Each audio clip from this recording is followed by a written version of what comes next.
at katuwang namin kayo sa pagtindig para sa tama at pagtindig para sa taong nagmahal, nakipaglaban ang kanyang kagustuhan, magkaroon ng katahimikan ang bayang ito.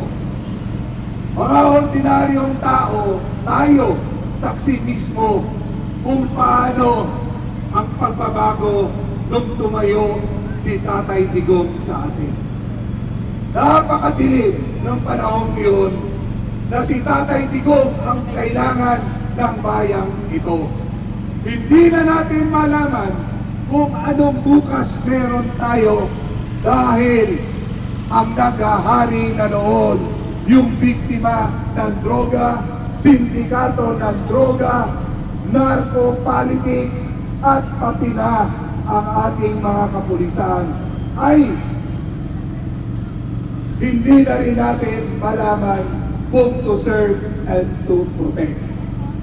Si Tatay Digong ay pinili ng ordinaryong tao.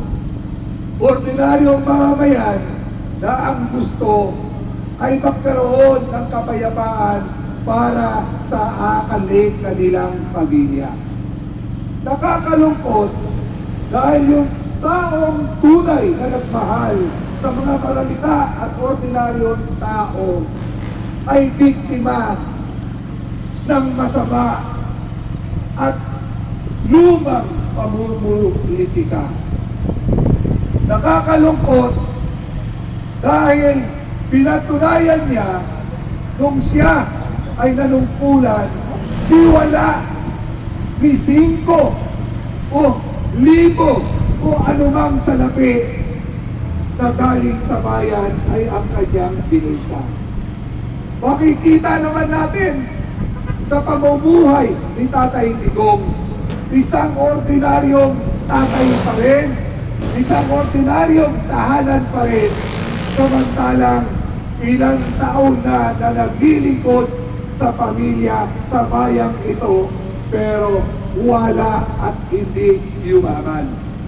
Ang tanging langat at sinuportahan ng ilang milyong Pilipino na ang kagustuhan magkaroon ng kapayapaan, magkaroon ng katahimikan at kinabukasan ng kanilang mga anak.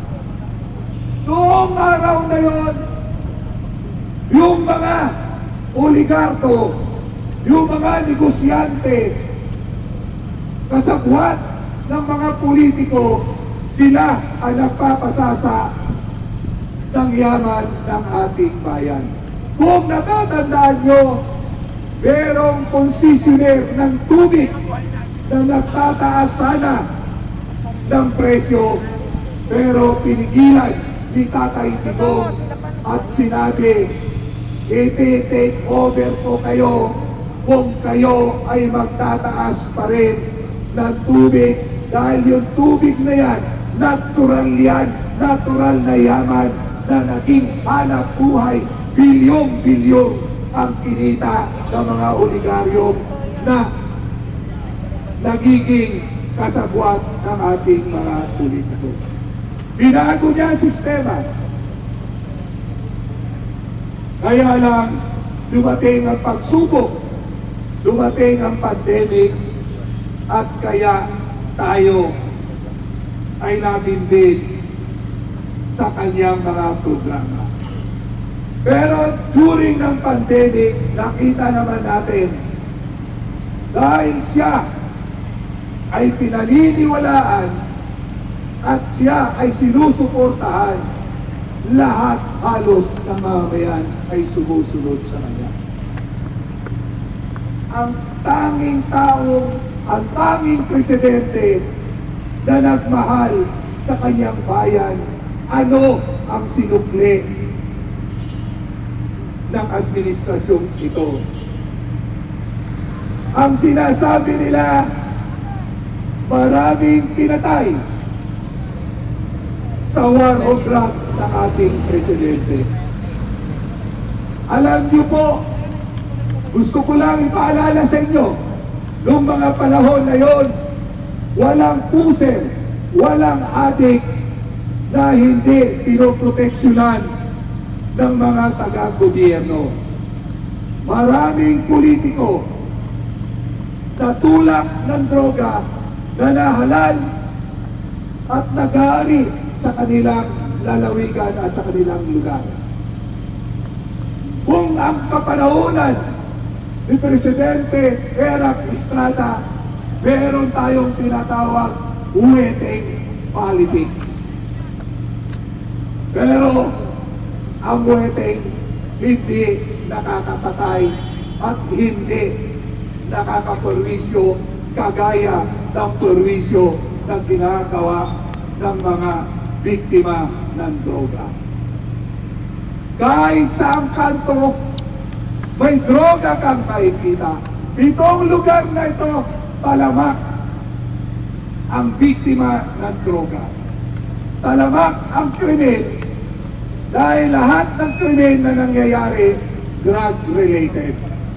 Saksi kami kung gaano kasalot sa bawat pamilya ang biktima ng droga.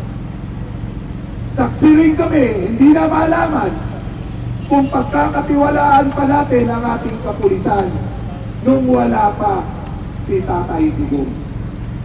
Ako, bilang kapitan noon sa pinakamagulong barangay, niraralihan namin ang aming kapulisan dahil ito ay patong sa droga. Yung droga, halos saksi at alam namin kung ano ang dinudulot sa bawat pamilya at bawat tahanan. Magtulong ang pamilya dahil sa droga at dahil may droga, may adik, hindi lang ang pamilya ang nagulo, kung hindi pati buong komunidad na.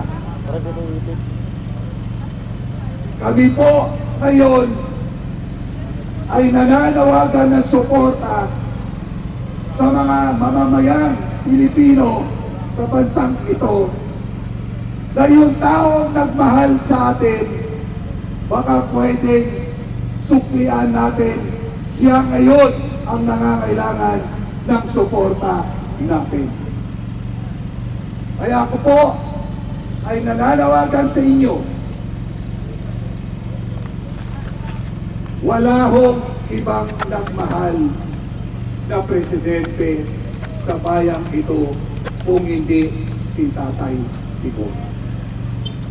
Ito pa ba ang itutumbas nila sa taong nagmahal, taong ibinigay ang buhay para lang sa kanyang kababayan at sa kanyang bayan? Naniwala tayo sa kasabihan, merong second chance. Kaya, naniwala rin tayo na ang sinasabi pagkakaisa. Pero, kayo ba naniniwala na nasa tama ang pag-iisip at mga gawa ng leader ng bayan natin ngayon?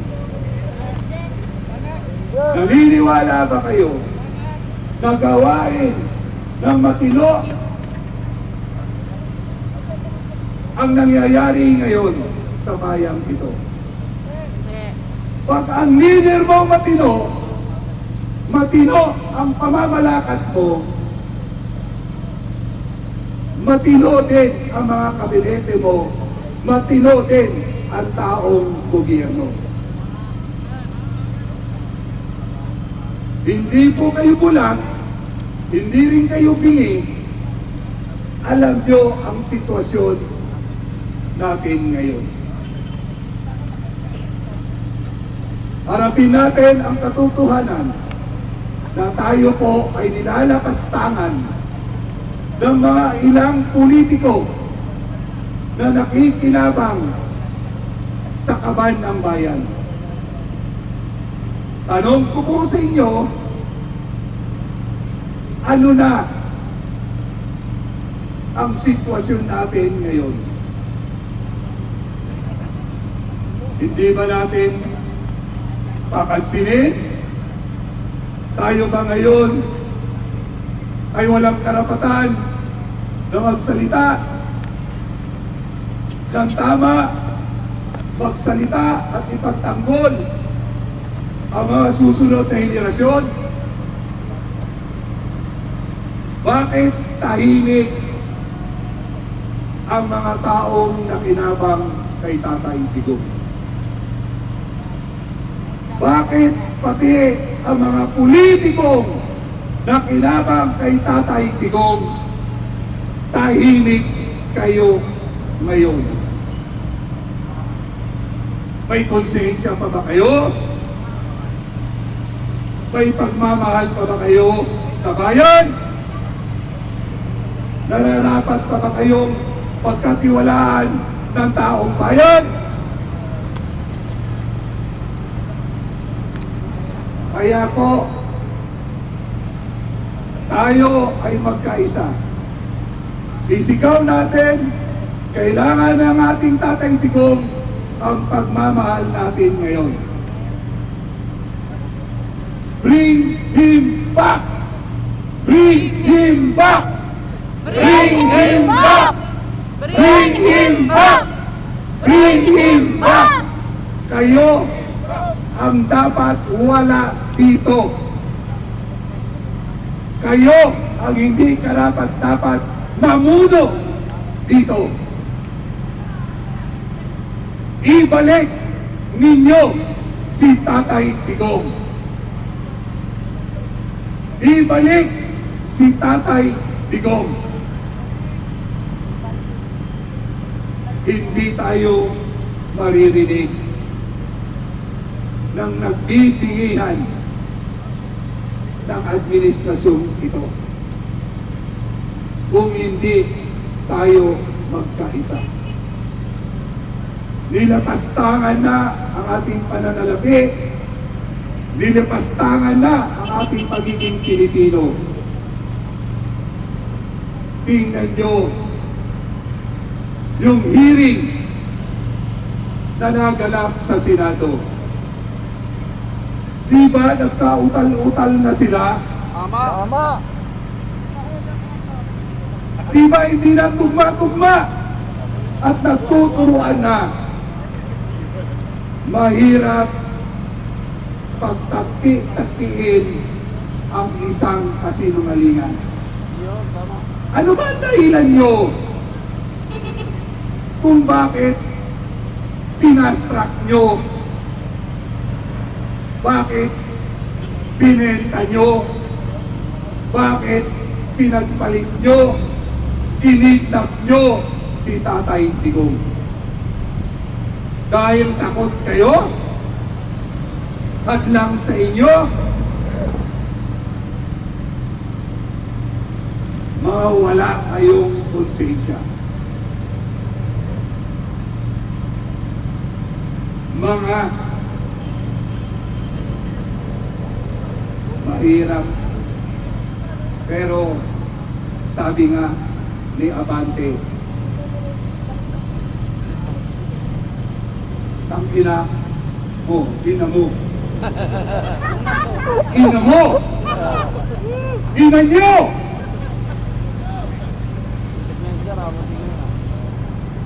Kaya sama-sama tayong tumindig para sa taong nagmahal sa atin. Mabuhay ang Pilipino! Mabuhay ang Pilipinas! Bring him back! Bring him back! Bring him back! Bring him back! Tatay Digong, ito lang ang kaya namin ihandog sa darating mong kaarawan. Kaming mga ordinaryong tao na nakinabang sa administrasyon mo, titindig kami alang-alang sa pagmamahal mo sa bayang ito. Duterte! Duterte! Duterte! ang Pilipinas, mabuhay po ang Pilipino.